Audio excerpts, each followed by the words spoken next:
Good morning. Welcome to the premium public video discussion that we have every so often on Fridays.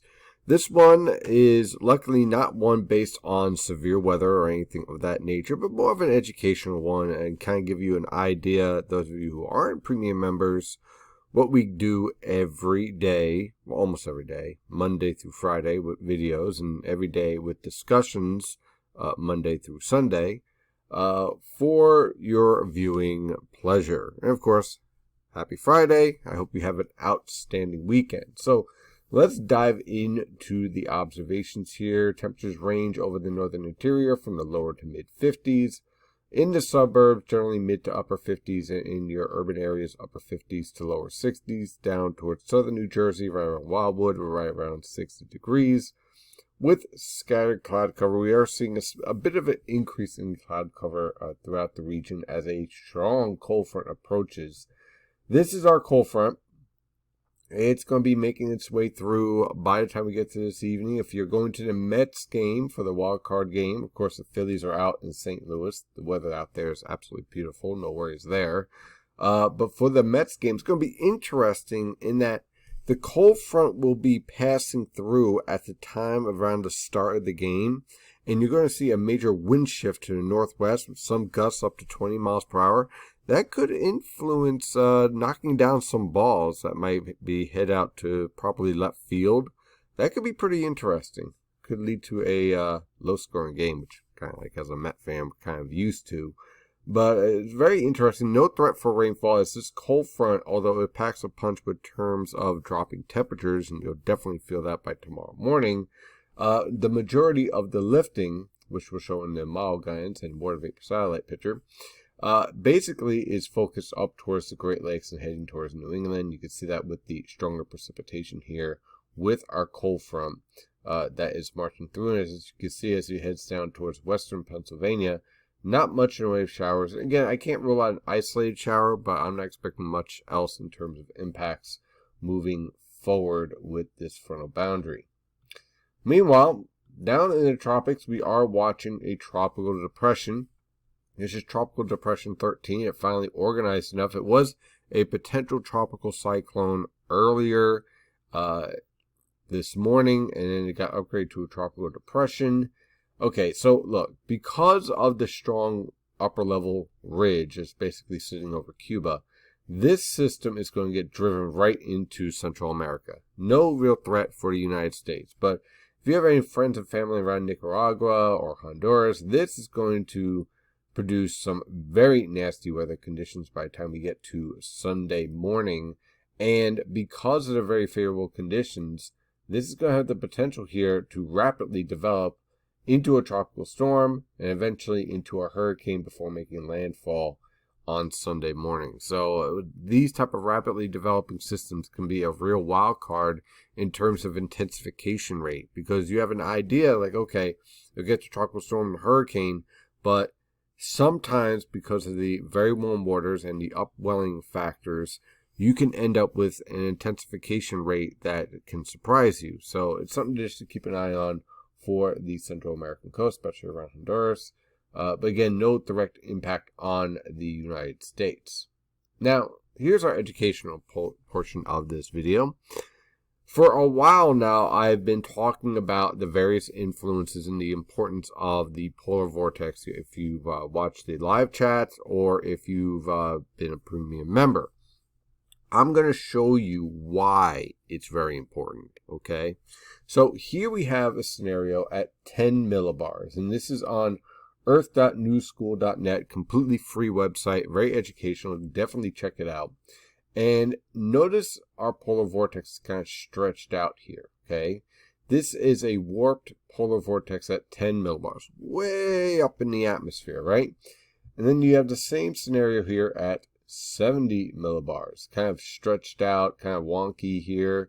Okay, now this is what's really important. Now you see this environment, and now look at 250 millibars. Notice how the jet stream couplets are able to cut off here, and you have this amplification of the polar jet stream and subtropical jet stream, which, by the way, the strength of the subtropical jet stream is very La Nina-like. So very un-La Nina-like. Okay, so typically you don't see this type of strength of a jet streak in the subtropical jet stream in a weak to moderate La Nina, let alone a strong La Nina. So it's very interesting to see this play out here. Just something just to put in the back of your mind and think about when you start to see the winter forecast that's coming out, and there's all this discussion about La Nina, La Nina, La Nina. Ladies and gentlemen, this is not a typical La Nina scenario here that we're seeing playing out. Anyway, you could see the bagginess here, right? And then you go to 500 millibars, and you can see it even better, how it's very much amplified. That you got a lot of these cut off upper level lows here, and you're getting features up here in the Arctic that are broken up, and you get little ridge axes, and why is this important? You see how this kind of wonked out here, okay? Kind of amplified here, right? Okay. When the polar vortex is weak, you end up with this scenario where you can end up with the polar jet stream being able to cut off and produce strong ridges and strong troughs, and you get this potential for high latitude blocking. Now, those of you who are looking for snow because they love snow and cold weather in the east, well, this is not a guarantee, but when you have a polar vortex developing like this, it increases the potential.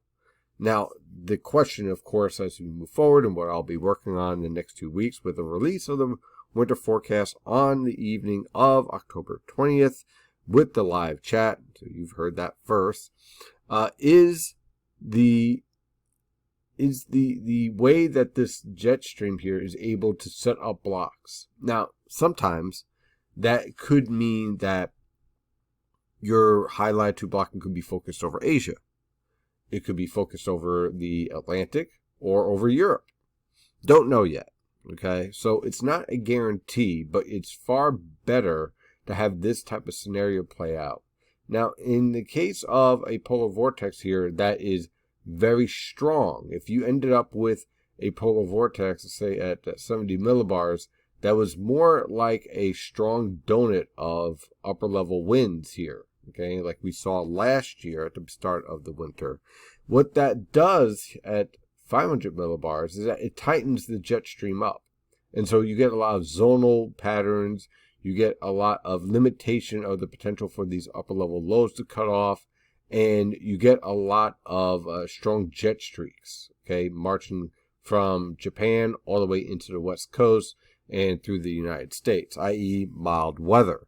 So this is why understanding the nature of the polar vortex is very important when you're doing seasonal forecasting, because while it's not the end-all be-all, it's certainly an important factor in determining the potential that you might have to, A, get high latitude blocking setting up and allow for polar air masses and Arctic air masses that are sitting up here in northern Canada to drop southward. If you have a strong polar vortex, like you have a skater who tightens up when they're spinning, guess what? All your Arctic air is trapped up in the Arctic.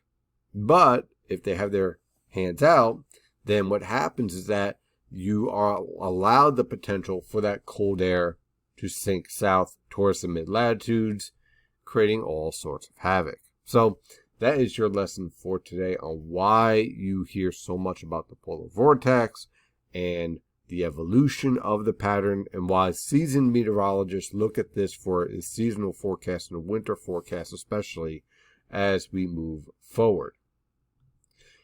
Meanwhile, closer to home, here's our water vapor satellite picture, and there is our trough. Okay, now this trough is going to be swinging through the eastern United States, and that's going to transport a pretty impressive polar air mass. How impressive? Well, let's take a look. That's some pretty good cold air transport here, okay? Let's zoom in. Cold air transport is when you have these tight boxes here. You see how they're tightly stacked here, and then you see the winds blowing across it. That means cold air is blowing in behind this cold front here, and this is something we look for when we try to define whether or not we have a strong cold front. And ladies and gentlemen, for fall, this is a strong cold front, and this is a pretty well established cold air transport, probably the best that we've seen so far this fall. So this is certainly marching its way towards our neck of the woods. But also notice we don't have a lot in terms of moisture here, okay? As you know, the past couple of days, you had a pretty robust moisture transport coming in from the Gulf of Mexico and from the Atlantic. And the combination of those two produced a lot of rainfall over the northern mid-Atlantic. But now we don't have that connection. And so you get more of this polar air mass influence here. So yes, there is that threat for an isolated shower today because you have some of your lifting moving through. But you see this right here, this signature right here? See this sinking air? Well, this would signify rising air here. Okay, now, basic rule of physics. What comes up must come down. Okay, so this is strong lifting, all being focused towards the St. Lawrence River Valley. This is the sinking air as a result, and that means that your strongest lifting is all up here towards New England and not so much down towards our neck of the woods. What you would want to see if you were worried about any type of widespread rainfall is to see some strong sinking like this somewhere around Michigan. But we don't see anything like that at all. There you can see another strong low disturbance diving into the northern plains that will be weakening as it heads towards our neck of the woods as well. And also notice we don't have much in the way of moisture, but we do have a little disturbance here in the subtropical jet stream that for now we don't really have to worry about, but certainly it brings the potential for some rainfall over portions of the desert southwest. On the infrared satellite picture, you can see not much in the way of any strong lifting here. Notice all your strong lifting is up here with the colder cloud tops, but you can clearly see the cold front that is on the way.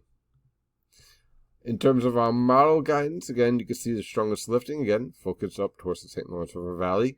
We're going to continue on with this persistent trough over the region, and that's going to keep cloud cover in place in terms of scattered, fair weather type clouds, puffy cumulus, with plenty of cold air. This is some pretty good cold air for this time of year. Not bad. Around 0 degrees Celsius, 850 millibars. That's some chilly air for this upcoming weekend.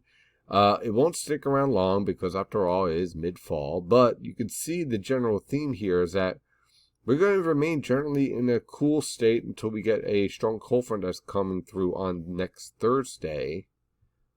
And you can see the strong lifting associated with that.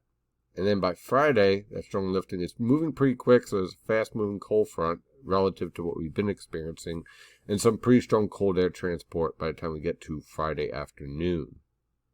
So overall, no major storms on the way, but some pretty impressive cold fronts. So let's dive into this forecast. For today, look for scattered cloud. I can't rule out an isolated shower or two, but other than that, no major impacts are expected. Look for high temperatures in the lower to mid 60s over the far northern interior, talking about the Poconos and Catskills, because that's where the cold front's going to move through fast. Upper 60s to lower 70s in the northwestern suburbs of Philadelphia and New York City, and lower to mid 70s along the coast.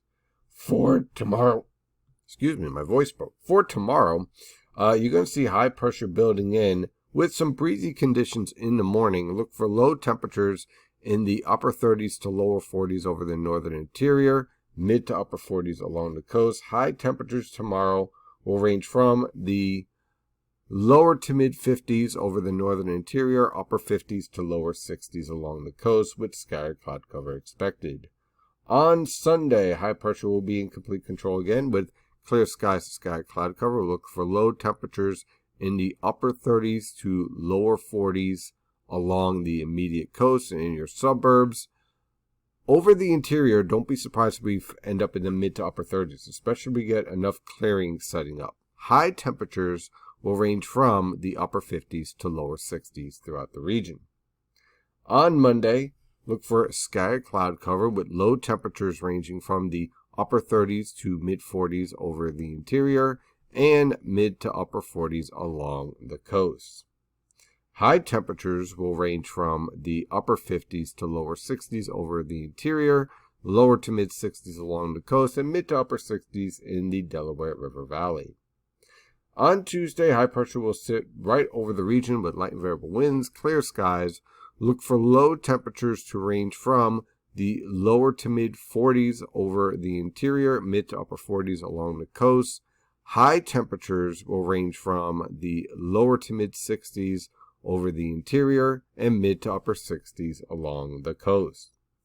On Wednesday, look for scattered cloud cover as high pressure begins to depart. Look for low temperatures to range from the mid to upper 40s. High temperatures will range from the mid to upper 60s over the interior and upper 60s to lower 70s along the coast. On Thursday, a strong cold front will approach with increasing clouds and periods of showers developing in the afternoon and evening hours.